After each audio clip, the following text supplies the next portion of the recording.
We are now going to talk about the policy-based routing, or the PBR as it is sometimes called. PBR is the way in iOS in which we can go beyond the default destination-based forwarding. Now, what is destination-based forwarding? In the IP world, the primary lookup key for forwarding the traffic is the destination IP address on the packet that is being forwarded. In some cases, this is not exactly what we want to do. In some cases, we want to perform a different kind of forwarding. So let's take a look at one example. Let's say that we had two routers, R1 and R2, that are directly connected. And let's add the third router to the mix. Let's say R3. And here behind R2 and R3, let's say that I had some network N. Now, when the traffic arrives and it goes to network N, it will follow whatever the routing table on R1 says. And let's say that the routing table, our routing information base RIB, says that this traffic needs to be forwarded via R2. So all the traffic going for the destination N will be forwarded out of this interface with this next hop here.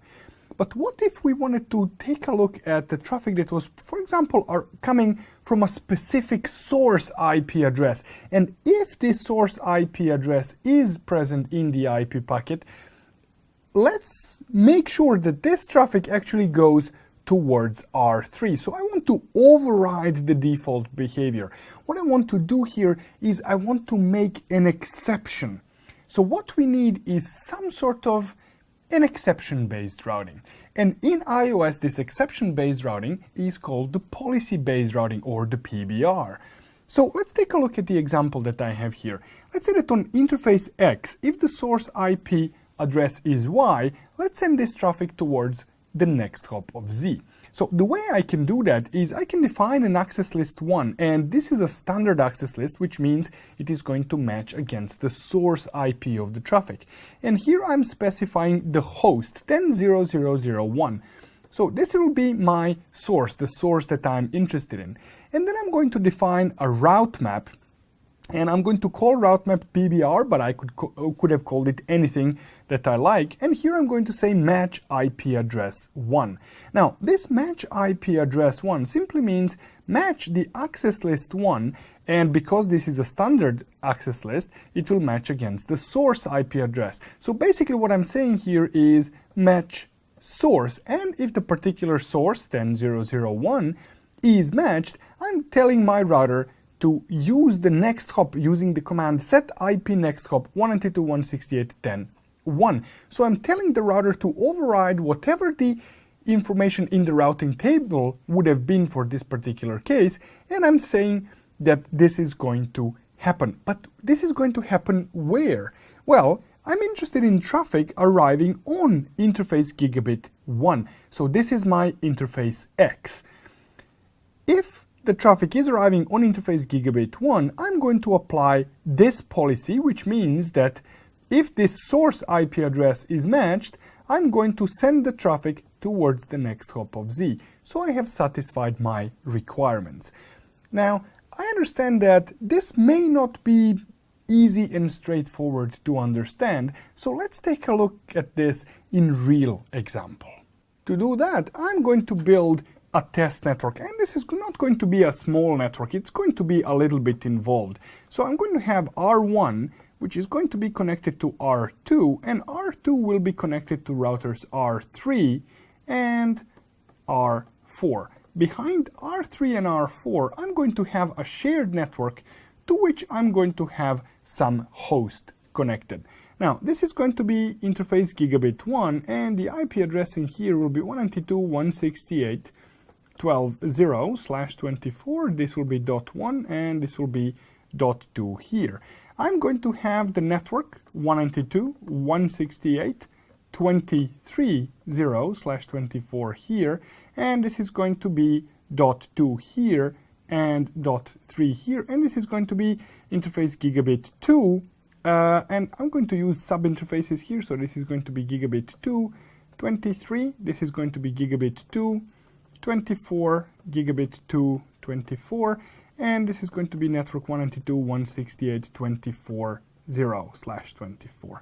The network here, this shared network, will be 10.100.100.0/24, and here this will be gigabit interface 3, gigabit interface 3.3.4, and here I will have .100. So the IP address of the host will be 10.100.100.100. So this is the IP address of the host. Now I also need some sort of routing information. On R1, I will have the default route because I really want to send all the traffic towards this IP address here. On R2, I'm going to have the route for 10.100.100.0/24 pointing to this interface. So I'm not going to be sending this traffic down R4.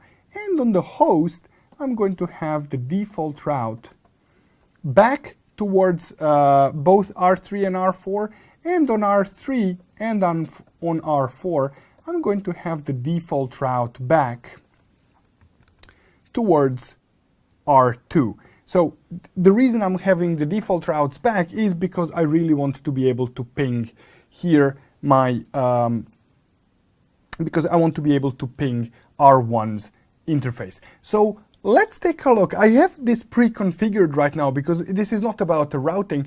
What I want to do here is I want to test the policy-based routing, and I will show you where. But before I can actually test it, let's go ahead and see if this is configured and if this indeed works properly.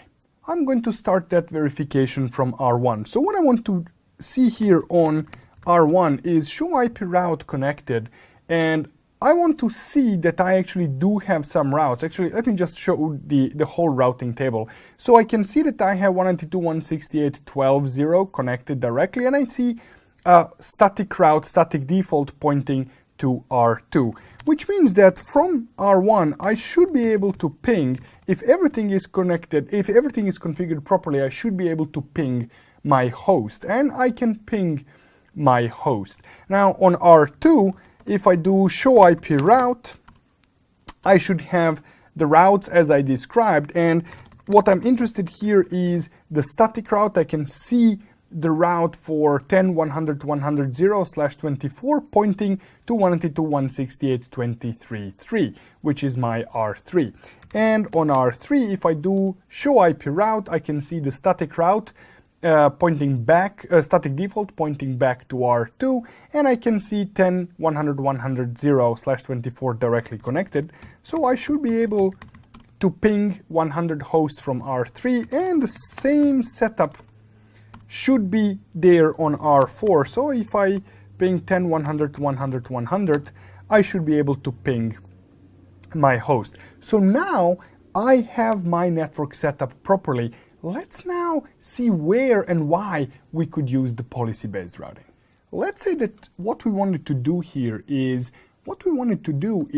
make sure that traffic coming from R1, that means from 192.168.12.1, so this is the IP address of R1, arriving on interface gigabit 1 on R2, instead of taking the default path here that we have, that is going to follow the routing table, let's say that we wanted to send this traffic down to R4, to this next hop here. So what I need to do here is I need to specify an access list that is going to define the interesting traffic, and let's say that this is the interesting traffic, and then I need to define the route map that is going to specify this as the source, and this here, this interface 192.168.24.4 is going to specify that as the next hop. And then finally, I need to apply the route map to the interface. So I want to apply this route map on this interface gigabit 1. So let's go ahead and configure this. So I'm going to go to R2, and I'm going to say access list, and I'm going to use 1 permit host 192.168.12.1. So this is the IP address of my source. Then I'm going to say route map, and let's call the route map the PBR, and I'm going to say match IP address 1. So I'm saying match the access list 1 here, and I'm going to say set IP next hop, and I'm going to specify 192.168.24.4, and then I'm going to go to interface gigabit 1. Was it gigabit 1? Yes, it was. And I'm going to say IP policy route map PBR. Before I apply this, let's go to R1, and I'm going to do trace route to 10, 100, 100, 100. I want to see where this traffic goes, and I can see here that it's going to go to R1 first. That's to R2. That's what's expected. And then I can see that the next hop here is going to be via R3, because this is what the routing table says on R2. Now, let me apply this policy. So now I have applied policy on R2, and if I repeat my trace route, I can see here that my traffic now goes through R4. So I have redirected the traffic from R2 to R4. Now, I can take a look at this. If I do show IP policy, I can see which route map is applied on which interface, and I can see what's actually in the route map. If I do show route map, I can see that there is a match clause here that matches access list 1, and I can see the set clause that says this is going to be the next hop. And I can also observe the statistics here. I can see that this route map was used in policy-based routing context, and I can see that the 6 packets or 252 bytes were forwarded using this route map here. That was a relatively simple example of the policy-based route. The policies could be a little bit more involved. In our route map, we can use as the match statement, as a match clause, almost anything that the route map can match. We can match the source interface, we can match the combination of the source and destination IP address using the extended access list. We can policy-based, let's say only telnet traffic, or only ping traffic, or only HTTP traffic. So we can get very, very creative what we are going to match. And when it comes to the set rules, what are we going to override? We can either use the next hop the way I used it, or we can specify simply an interface. Instead of saying use a particular next hop, we can just tell router 1, send this out of interface, let's say serial 0. So whatever is on the other side, we don't care as long as the exit interface is this here. But there is a special form of the set statements which are designed to sort of override the default route. Now, let me explain this. When we do set IP next hop in our route map, similarly to what I have done here. So what I've done here, I have just said set IP next hop. Now, this next hop now will be unconditionally used, which means that the routing table will not be consulted, and the traffic that matches the match statement will simply be sent towards this interface here. But sometimes what we want to say is send this traffic where the routing table tells us to be sent. That means behave normally, but if you don't have a route in the routing table, in that case, send the traffic that way. In other words, we can use the policy-based route to create our own default route. Now, if the default route already exists in the routing table, the PBR will take effect before that default route is consulted. So that first part, at the first we are going to use the routing table to forward the traffic, holds true for all the routes except for the default route. The default route will be consulted if the policy-based routing doesn't match. Now, the applications of the policy-based, or where we can apply the policy-based routing, it can be on the interface, just as I have shown you now, but when we apply the policy-based route, when we apply the policy on an interface, it does not affect the locally generated traffic by the router itself. How would we then solve the problem of, for example, forcing the traffic from the loopback of R2 out of the same interface. So I want the traffic that is sourced by the loopback of R2 or any of the interfaces of R2 for that matter. I want to send this traffic not where the route tells me to send it. I actually want to send it down this interface here. So I want to override the route and routing table, and I want to send this down where my previous policy says.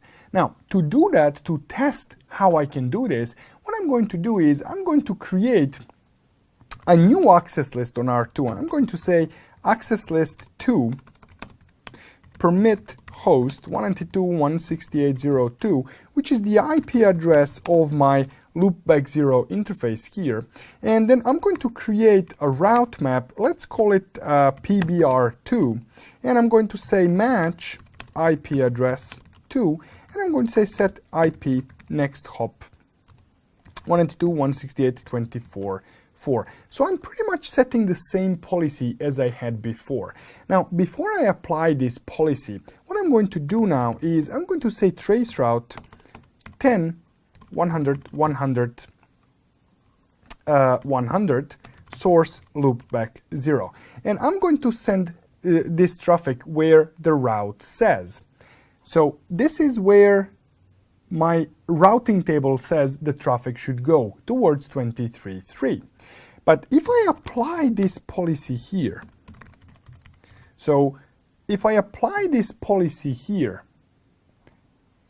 for my local traffic, if I apply it to be the local policy, am I going to have a desired effect? Well, maybe not, because here I am matching the source traffic of loopback 0, but not any destination. So this means that this will apply to all the traffic generated by the router by that address.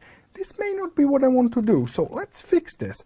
Let's use the extended access list. So I'm going to say access list 100 permit IP host 192.168.0.2, and let's say that I want the destination to be explicitly mentioned. So it's going to be 10 100 100 100 here. Then I'm going to go to route map PBR2. I'm going to say no match IP address 2, and I'm going to replace this with match IP address 100. So in this case here, I am going to apply this policy only for the traffic that actually matches this access list 100. And then I'm going to apply this policy as IP local policy and then PBR2. Actually, I have to specify the route map keyword here. So now I have my local policy PBR2 that is going to force this traffic that matches access list 100 out of the interface facing R4. So I can see here that my traffic went towards R4, but if I, for example, use the source of gigabit 1, I can see that this goes to 23.3. Now, the reason why I'm getting stars now is that my host on the other side actually doesn't have the route back for that particular network. It just has a host route for R1. But anyways, I can see that my traffic that matched the access list 100, that matched this, actually went out where I wanted it to go out. I have overridden the routing table, but the other traffic source by, let's say, gigabit 1 actually used the routing table. So when you're applying a policy-based route to the local traffic, you have to be a little bit careful that you don't redirect all the traffic using the policy. You just want to redirect the traffic that you actually care about.